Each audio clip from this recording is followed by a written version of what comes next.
Right. Thank you very much for everyone for coming. I'm just not going to take too much of your time. I know a lot of you are probably hungry right now, but I'm just going to say a few things on behalf of Manny's dad. Firstly, thank you for coming. We're all here to celebrate a massive achievement from Manny, who, as you know, over the last week, I think it was, became a 3-time national champion at 46 kg. Now he's now the junior ABA champion, open class. If I just read through some of Manny's achievements, Manny is a 2-time national schoolboy champion. He's a 1-time national junior ABA champion. He's a multiple box cup champion. He has a fighting record of 17 and undefeated, and he's only 14 years old.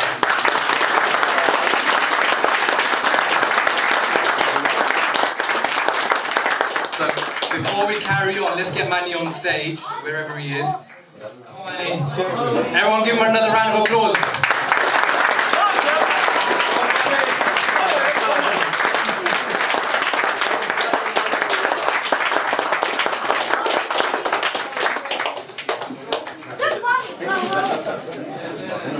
So guys, look, like I said, Manny's only 14 years old, and you know, it's scary what he can become and what he can achieve. The world is like in the sport of boxing, he can do anything. He's breaking records as he's going through the years. Next year he'll be going again. He's been selected to represent England as well at the Tri-Nations. He'll be going to the England training camp in a couple of months. And then after that, hopefully he'll be going towards the European Championships as well. So thank you all for your support, and let's get behind Manny and support him all the way. Yeah.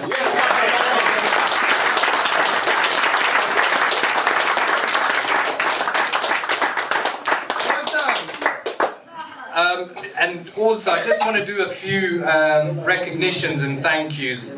I think first of all, a massive credit goes to Manny's dad. None of this would have been.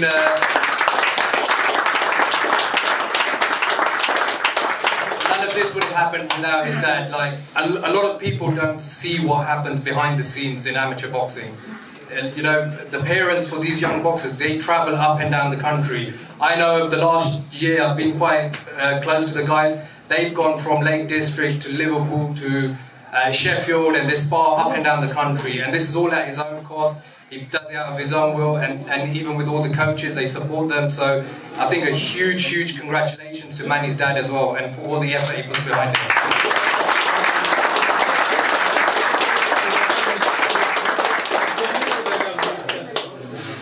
I think secondly, massive thank you and congratulations to all the coaches at Manny's Gym, the Ring ABC in Bracknell. We've got the coaches here in the corner, so Nick, George, and the head coach, Darren.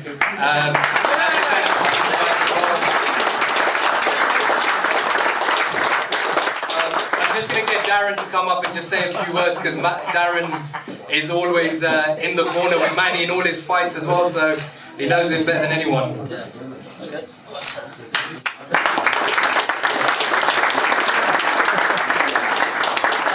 Thanks a lot. Thanks for having us up here. 17 fights, and every single one of them was entertaining. So, and they're hard to remember. I remember Manny coming in the gym about 4 or 5 years ago, and he was hopping along and springing around with loads of energy, and he probably doesn't know what he said. He tuned in, and he's a great listener. There's one thing about Manny which I've realised. I see hundreds of kids come in the boxing club. Some of them can be champions or champions in the making, but they all have their different bit about them. Sometimes they come and learn something, get a bit of confidence, but Manny always wanted to be a champion. That's for sure. He works hard. He deserves all these titles. He deserves the 17-0, and onwards and upwards. Onwards and upwards. All right, thank you.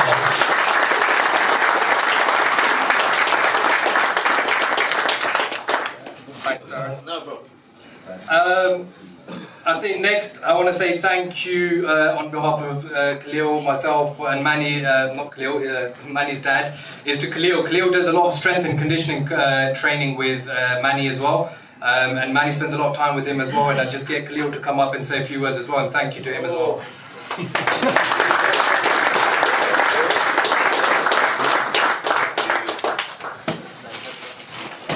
Assalamu alaikum to everybody. Don't say Ramadan Mubarak as well. I just put a few notes here. Obviously, I met, I think, Manny when he was only about 4 years old, 4 to 5 years old. I used to be training Bilal, his other brother.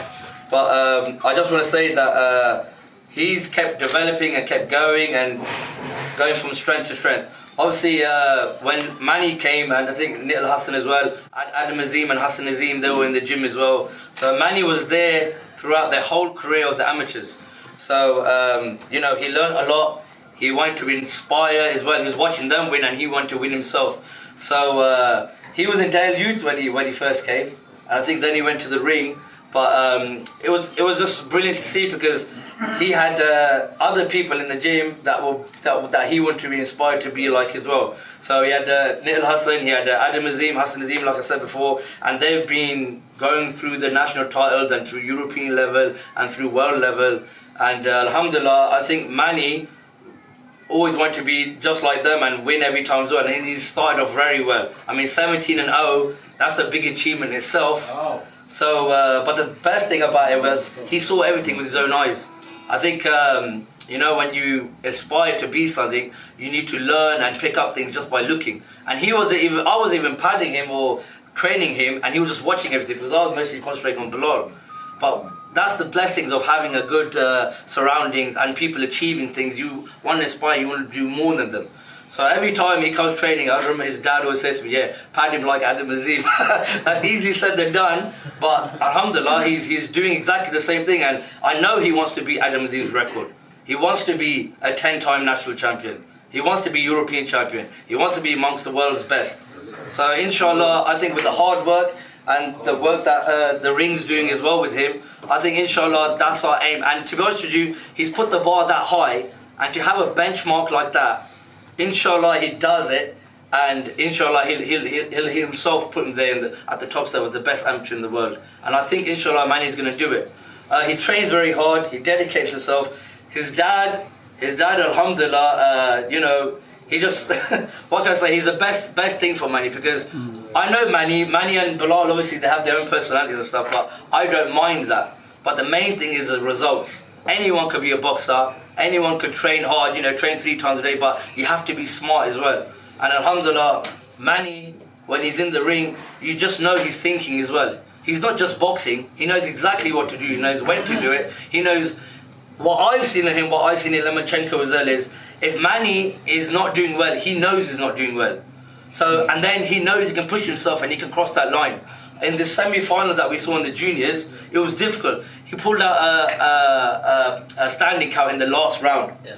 And that was a defining thing, and he won a split decision. He's 1 year younger than everyone else. So you know when Manny needs to turn up, and when he needs to turn up the heat, Manny can do it. So that's a very, very big thing I saw in this championship. Obviously the final was his. Yeah. But the hard work had already been done, because Manny, he can stick to tactics as well. He's got a lot of attributes.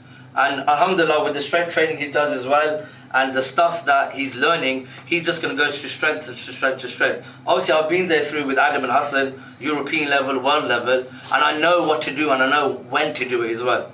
So, alhamdulillah, Manny's only 14 years old, and he's going to go from strength to strength. He's going to learn more to more. We're going to bring more to his style, and that's it. I think, inshallah, you're going to see a future world champion.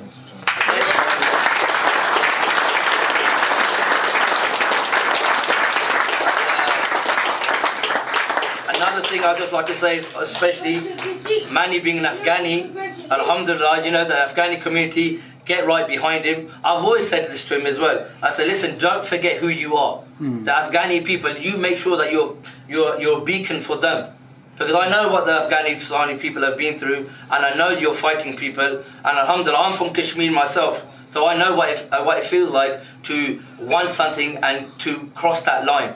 So alhamdulillah, I'm from Kashmir myself, and I know that Manny is going to be a beacon for the Afghani people. So inshallah, with Allah's du'as and you know, the grace of Allah, may he be a beacon for the Afghanistani people. Okay?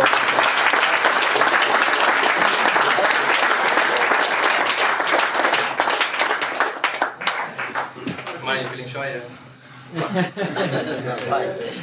Thing with Manny is Manny has more energy than any person you will ever find. He'll never stop. Like, he'll be in the gym, he'll start from beginning to end, he'll be jumping around, and even like now he's probably struggling to stand still. For Manny, it's impossible to stand still. It's difficult though. Yeah, he's always moving around, so he's got energy. So yeah, like Khalil said, look, everyone, you've got to get behind him. You've got to support him, you've got to show your support, you've got to do whatever you can, because this boy can achieve amazing things in boxing. I think there's a couple of people as well from I think there's a brother Abdullah who wants to say something.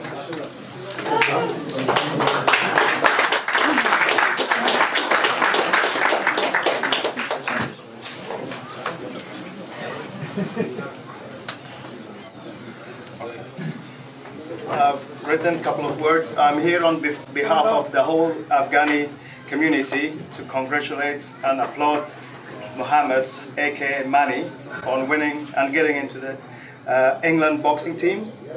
To achieve such fate, you have sacrificed everything, and this achievement wouldn't been possible without your family, especially your dad, who is your number fan and supporter.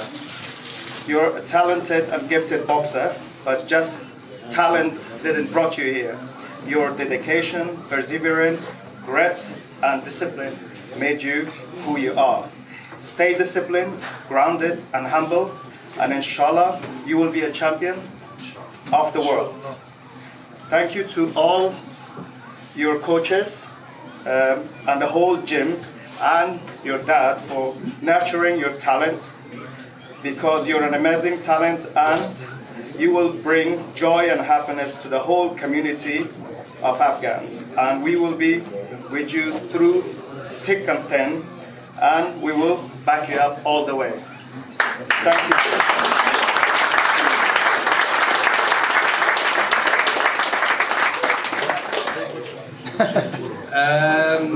I think just get another Ustad Sabir as well. Want to say something?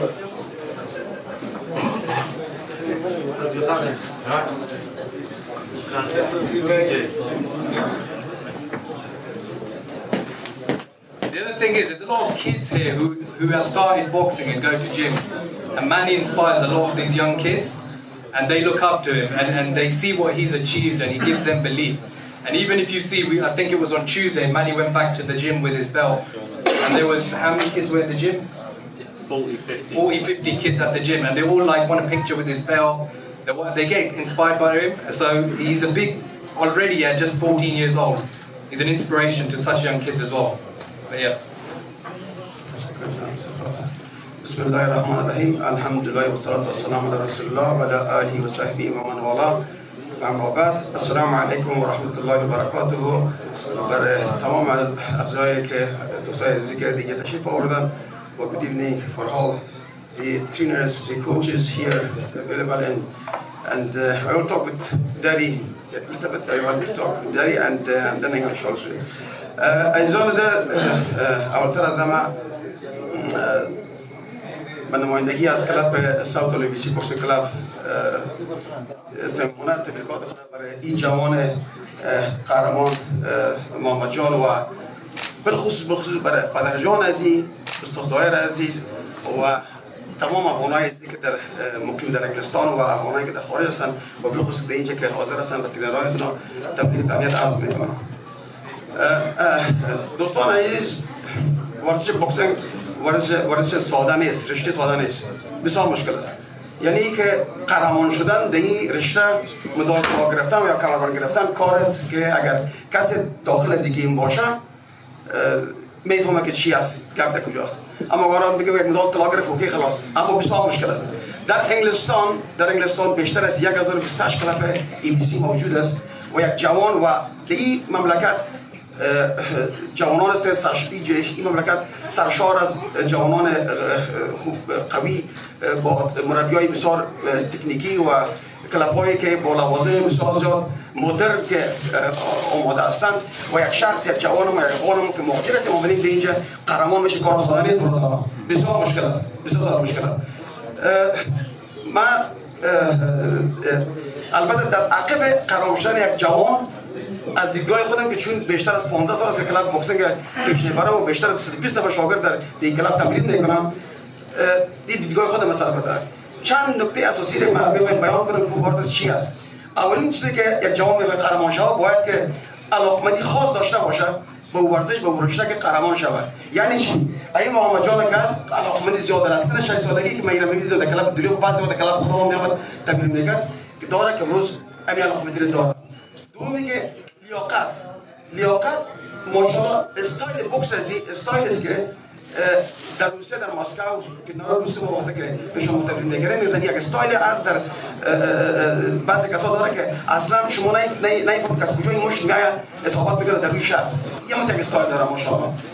سوم پوینت اساسی دیگه که است مربی خوب است. کوبار از پدر جان عزیز ترنرها درست کمک میکنن فوق العاده زیاد، اما اساسی ترین این مدار ترایی که در گردن عزیز مواد باید در گردن پدرش باید پرداخت. اینو با وجه عزیزای دل و خاطر است که ما زحمت از رو میبینیم که چه زحمت میکشه شخص در روسیه وقتی که ما تمرین میکنیم در اونجا برای که یک مدار ترایی که در گردن شخص میاد بر تکرار میاد، اما متاسفانه در این مملکت نمیتن دیگه لازم مربی بسیار رول اساسی رو بازی میکنن و که این خوراکش متوجه می باشه، تمرینات زیر صبح شب متوجه میشه که چه رقم تمرین میکنن دیگه، اما موضوعش متوجه می باشه، دلسوزی بسیار درست می باشه. چهارم چی باشه؟ چهارم ورزشکار باید پیشید کنه، ورزشکار باید تقدیر کنه تا این متوجه باشه که این مدار طلایی که در گردنم هست، چون برای شما جوانان میگم این مدار طلایی که در گردنم هست این ما تو مستقیم نگرفتیم، این البته زحمات مربی است، ترینرهای است، کوچهای است و پدرم است که زحمت کشیده باید که دیگه مدار ما گرفتیم. در خیلی چیزی باور کنه که اگر دو ماه فرزند این پدر جانش نزدیکش نباشه، این مطمئن باشه که اینا دیگه سرت نمیرسن. امثال از این دمی محفل وجود داره وارد استاد سخی جان که بچه‌هاش قهرمان شکیم جان که اینا را لقب استادی میدم چون قهرمان تبدیل کردن و نیست که متصل نفر تبدیل میدم استاد نیست، اینا استاد هستن، حقیقتا استاد هستن. و پنجمین چیزی که بسیار مهم است که ما قاری قرآن پاک و است که بسیار علاقه دارم است که متمسک ارتباطشون با الله باشه. یعنی چی؟ یعنی اینکه وقتی که به تمرین میخزن اینا یا پیش تمرین یک طرف نماز خواهم باید بخونن که ظاهر جان که است تا ظاهر اما درست هر صبح من میگم که مسجد خط بجویم که از مکر وقت ما باید از اینکه وقت بجویم، اما مسجد چیزی میاد که استاد جان سلام نماز خواهم خونده و بچه‌شون نماز ما خوندن میخونن، متمسک باشه که بازش به باشه، الله کمکش میکنه. دیگه این پروردگار عالم از الله پاک تمنا دارم که این جوانایی که دیگه رشته تمام گناه ما کسایی که هستن، من شاید جوانی که در رشته که هستن اینا در سطح بالا مقامات بالا برسن و دائم موفق باشن، بخصوص کسایی که زیاد زحمت میکشن، پدرایی که زیاد زحمت میکشن اینا در جای بسیار بالا برسن. دیگه این پیروزی‌های بیشتر برایشان می‌خوایم. الله پاک پشتیبانشان باشه، موفق سربلند سرفراز باشن با جمله جوانان. Thank you very much. بسیار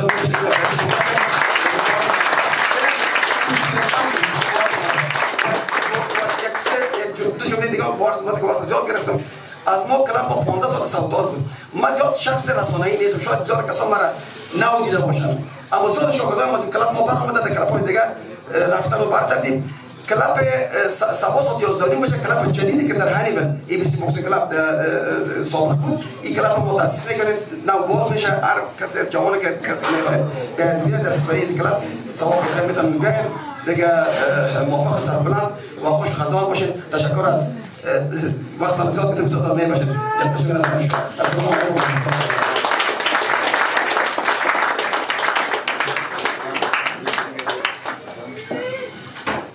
Before I call the next person, I just remembered a little story about Manny. I think it was a few months ago. We went to Guildford Boxing Club for some sparring. My nephew was there, Darren, and Manny got in the ring with a kid, and he was 4 kg heavier than him, and three years older. 17-year-old. And they said to Darren, they're like, "You sure you want to put Manny on? We'll go for it. Don't worry. We'll give you weight and age on him." And Manny gave the boy a good spar, like 3 rounds of tough sparring. And that boy has actually gone on to win national titles. So it just shows you the things that Manny can achieve. I think it's a remarkable thing for him, and he really can become something. So again, just give him another round of applause and embarrassment.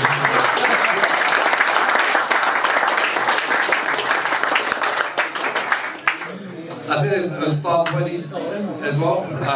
There you're here.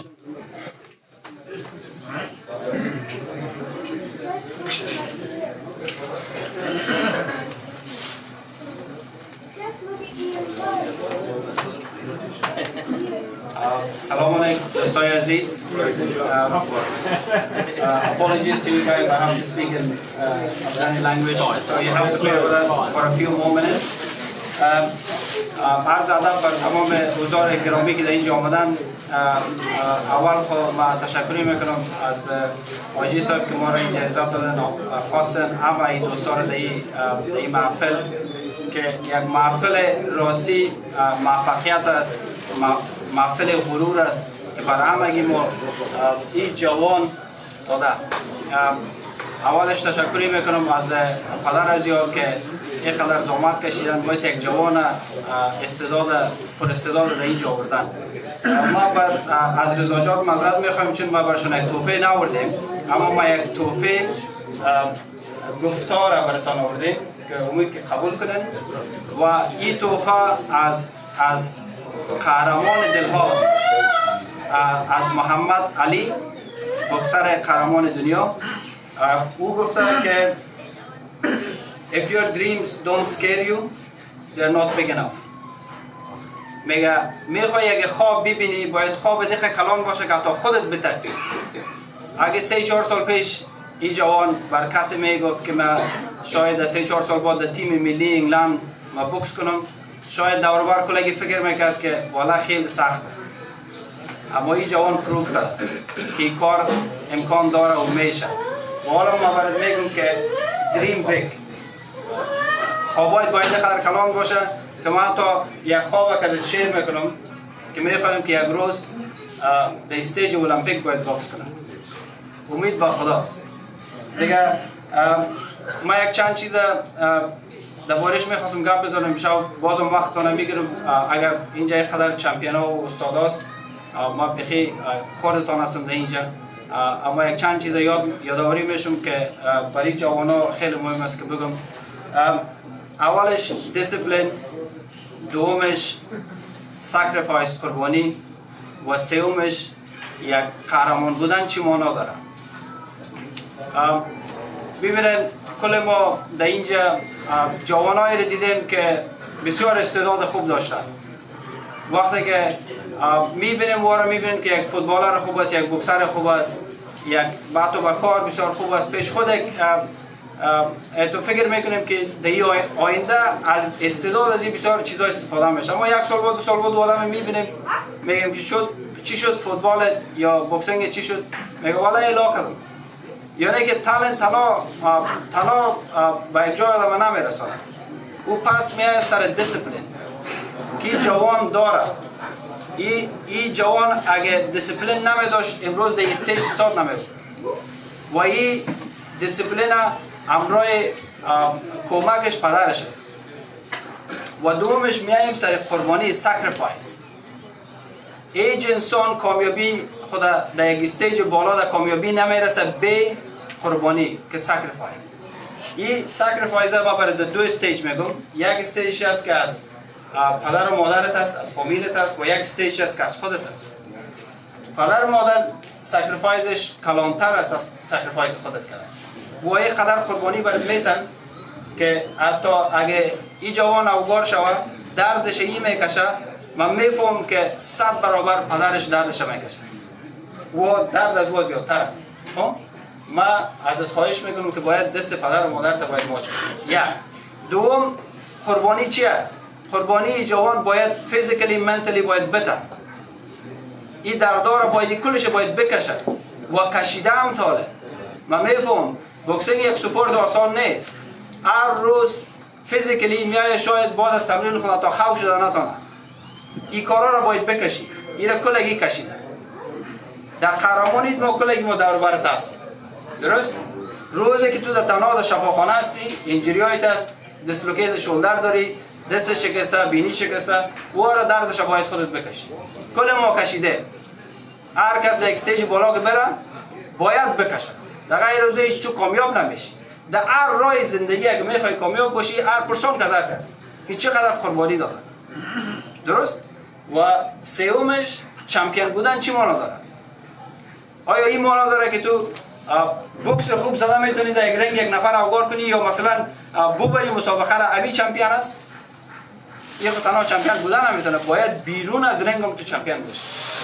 محمد علی چمپیون بوکس بود، درست؟ اما کل نفرها او را دوست دارن، زیادی نفر دوست دارن. اگه پرسان کنی که محمد علی میگه بشناسمش، او چمپیون بود. لیکن اگه پرسان کنی چند مسابقه محمد علی کلیر دیدی، میگه والا من هیچ بوکس خوش ندارم.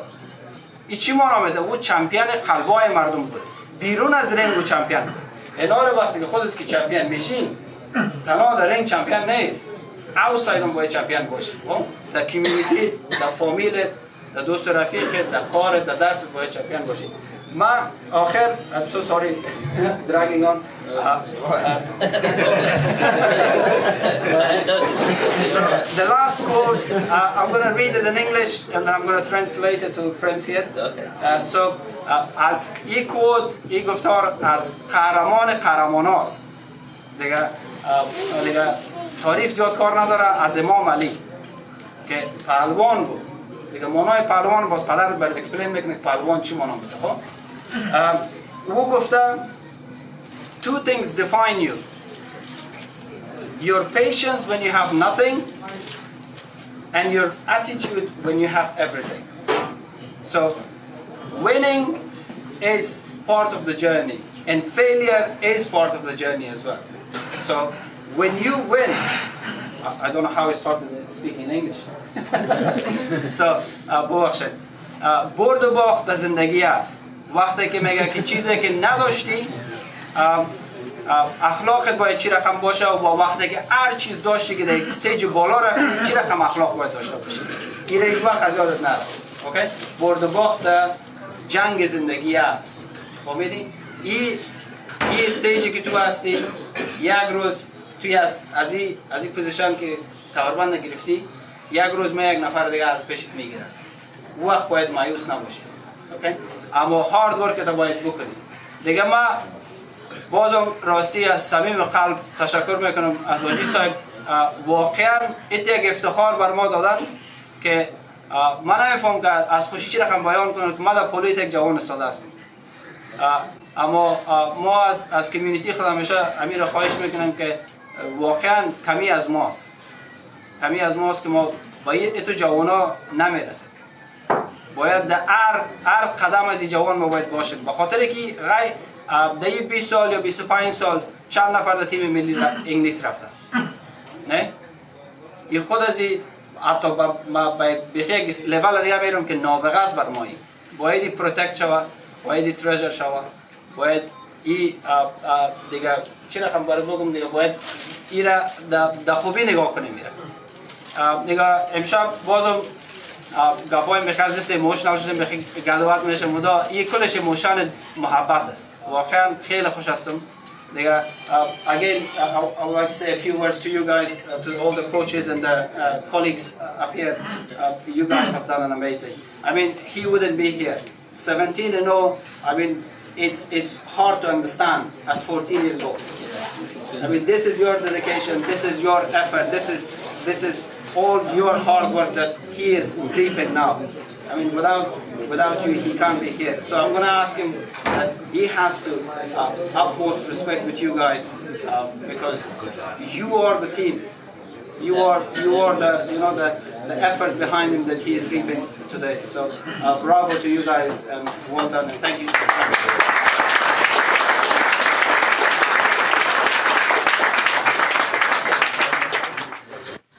I think we're nearly done. Guys, thank you so much. As we said, going into this blessed month of Ramadan as well, please remember Mani as well, your du'as. He's going to try and dominate and win in the Tri-Nations representing England and then hopefully go on to find the Europeans later in Italy in October, I think it is. So yeah, please remember him. Also guys, I mean there's a lot of people here from the community. If anyone is interested in any opportunity to try and sponsor Mani, to support him in his journey to become a amateur king and then onto the professional scene as well, please come and speak to his dad as well. And before we finish, I think we get the main man on the stage as well, Mani's dad. So if you want to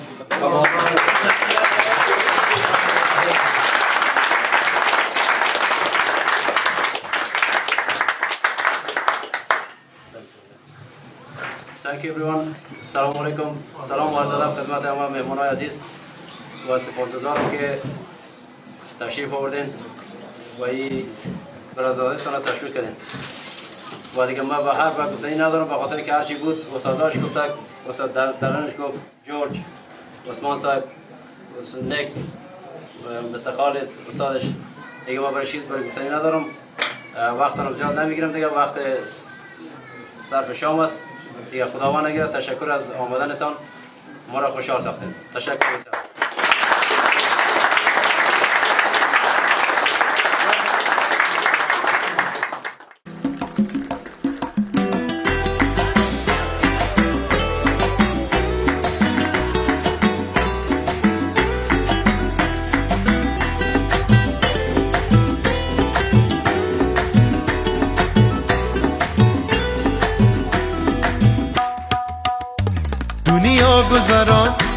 دنیا گذران کار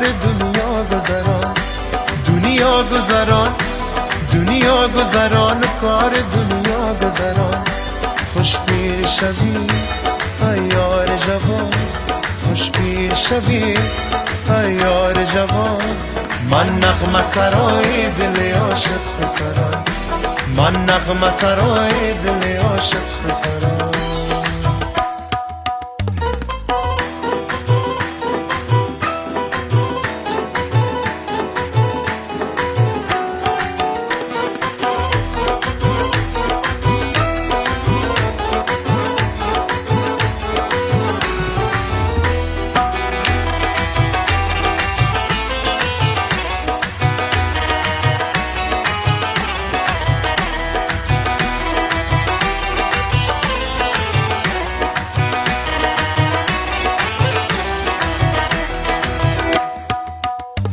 گل می گذرد موسم گل می گذرد ما شیشتا با کار باز پول می گذرد امسال گذرد سال دیگر باز آید تا سال دیگر عمر جوان می گذرد گل می گذرد موسم گل می گذرد ما شیشتا با کار باز پول می گذرد امسال گذرد سال دیگر باز آید تا سال دیگر عمر جوان می گذرد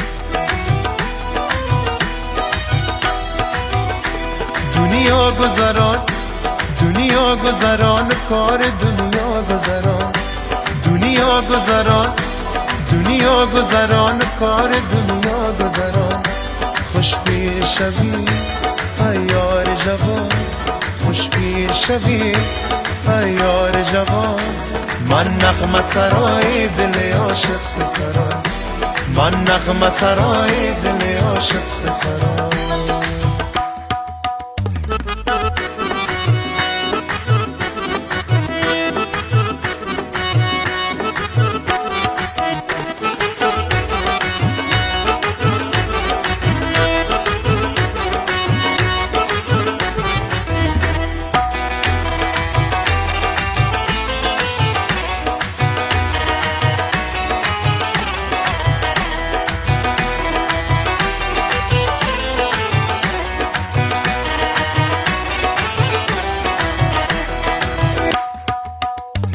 بیگانه غریب ملک بیگانه غریب بیمارم و بیکسم نه درمان نه طبیب کو مادر و دادر که دوای خانه بیگانه چی داند که چی شد مرد غریب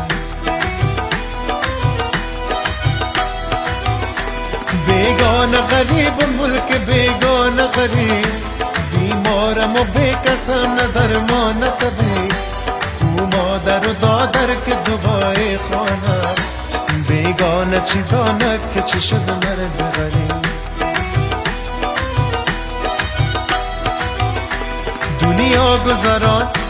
دنیا گذران کار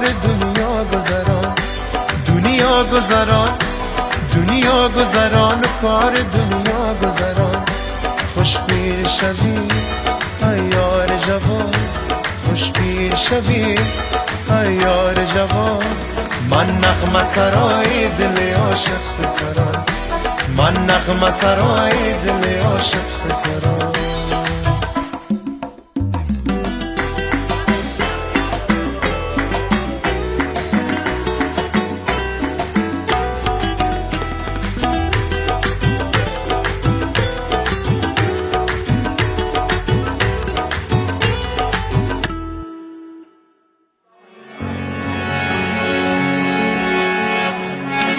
همه چشک اینو بود مایده بود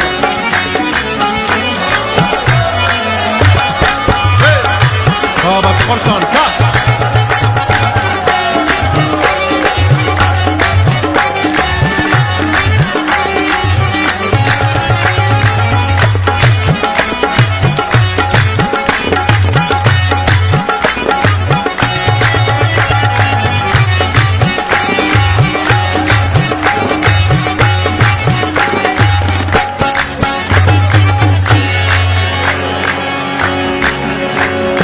لب لب جوی بار میره گلان چیده لب لب جوی بار میره گلان چیده کار کرده ناز کرده خنده کرده مرا ندیده کار کرده ناز کرده خنده کرده این سوشی که ما بخوانیم مرا ندیده جان مرا ندیده مرا ندیده وای مرا ندیده لب لب جوی بار میره گلان چیده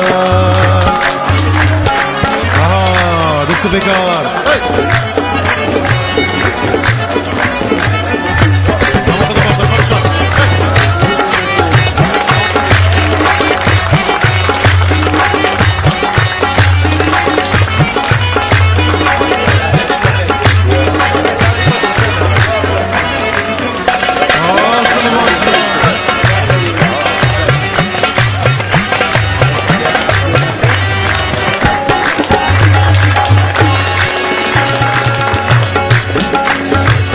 شمالک میزند با چادرت یار گذرگاه میروم از خاطر یار دو سیم از قاتلا دادم بزرگر بسازد کنگره چادرت یار دو سیم از قاتلا دادم بزرگر بسازد کنگره چادرت یار چی میگه؟ لب لب جوی بار میره گلان چیده لب لب جوی بار میره گلان چیده کار کرده ناز کرده خنده کرده